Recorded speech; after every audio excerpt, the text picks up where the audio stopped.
चलिए बात करते हैं इस वक्त की बड़ी खबर की, जो कि मध्य प्रदेश की राजधानी भोपाल से मिल रही है, जहां पर कांग्रेस बीजेपी के बागियों ने अब टेंशन एक बार फिर बढ़ा दी है। बागियों से हुए नुकसान के आकलन में अब दल जुटे हुए हैं। 15 सीटों पर बागियों ने काटे बड़े पैमाने पर जो वोट है। देखिए अब जो दिक्कतें हैं वो एक बार फिर सामने आ रही हैं, क्योंकि 15 सीटों पर जो बागियों ने अपनी नाराजगी जताई थी और बगावत की थी पार्टी से, अब उसका खामियाजा जो है वो कहीं ना कहीं आने वाले दिनों में पार्टियों को भुगतना पड़ेगा। इसके चलते अब उसका आकलन किया जा रहा है। बड़े पैमाने पर जो वोट है वो काटे गए हैं। स्वाभाविक सी बात है, जब पार्टियों से बगावत करते हैं नेता तो उसका नुकसान कहीं ना कहीं उस पार्टी को ही उठाना पड़ता है। और देखिए बीजेपी कांग्रेस दोनों ही टेंशन में चल रही हैं, जिसके लिए अब नुकसान के आकलन में जो दोनों दल हैं वो जुटे हुए हैं। आकलन किया जा रहा है कि आखिर कितना नुकसान जो है आगामी दिनों में उठाना पड़ सकता है। टिकट के बंटवारे के बाद से ही ये टेंशन काफी ज्यादा देखने को मिल रही थी और चुनाव संपन्न हो गए, उसके बाद भी टेंशन जो है वो अब भी बरकरार है और ये टेंशन मतगणना तक जारी रहेगी, जब तक जो पूरी तस्वीरें हैं वो साफ नहीं हो जाती हैं। बीजेपी कांग्रेस में जो कड़ा मुकाबला इस बार मध्य प्रदेश में देखने को मिल रहा है।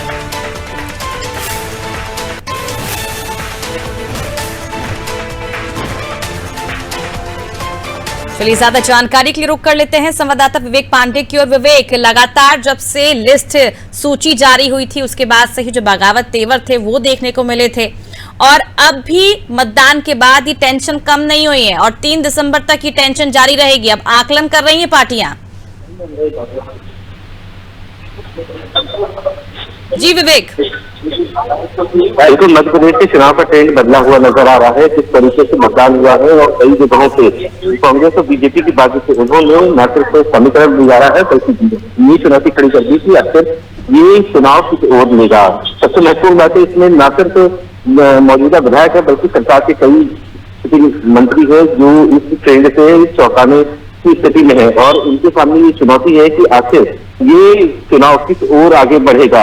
सबसे महत्वपूर्ण है कि 9 सीटों पर शिवराज कैबिनेट के मंत्रियों को सबसे ज्यादा डेल्ट है। 50-50% की स्थिति दोनों के सामने ही बनी कि आखिर जीत किसकी होगी। उसमें जो नाम सामने आए हैं जो चुनाव मैदान में है, प्रेमसिंह पटेल, भूपेंद्र यादव, उषा ठाकुर, रामलाल पटेल, यहाँ तक की विश्वास सारंग, राज्यवर्धन सिंह बत्तीगांव, तुलसी सिलावट, जगदीश देवड़ा जैसे मंत्रियों के क्षेत्र में जो वोटिंग प्रतिशत है वो कम है और बीजेपी के 28 से अधिक जो एमएलए है उनके क्षेत्र में कम वोटिंग हुई है और कांग्रेस में 20, यानी कि 38 ऐसे 50 से अधिक ऐसे नेता हैं जो इस बार की जो वोटिंग परसेंटेज जो नया ट्रेंड सामने आया है उससे उनकी मौजूदा स्थिति काफी चिंता की स्थिति में है। 3 दिसंबर के बाद आखिर क्या परिणाम आएगा ये देखने वाली बात है, लेकिन फिलहाल 3 दिसंबर के बीच जिनके ये काफी ज्यादा तनावपूर्ण स्थिति है। बसपा और निर्दलीय की 1 सीट से कम मतदान हुए हैं, यानी कि 50 सीट ऐसी है जहां से कम वोटिंग को लेकर बड़ी उलझन पैदा हो चुकी है।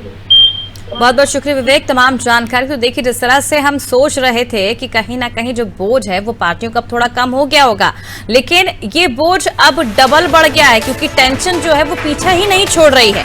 बागी जो है वो जिस तरह से उन्होंने इस बार बड़े पैमाने पर वोट काटे हैं, अब दोनों ही पार्टियां उसका आकलन कर रही हैं और 3 दिसंबर तक इसी तरह की जो चिंता है वो बरकरार रहेगी।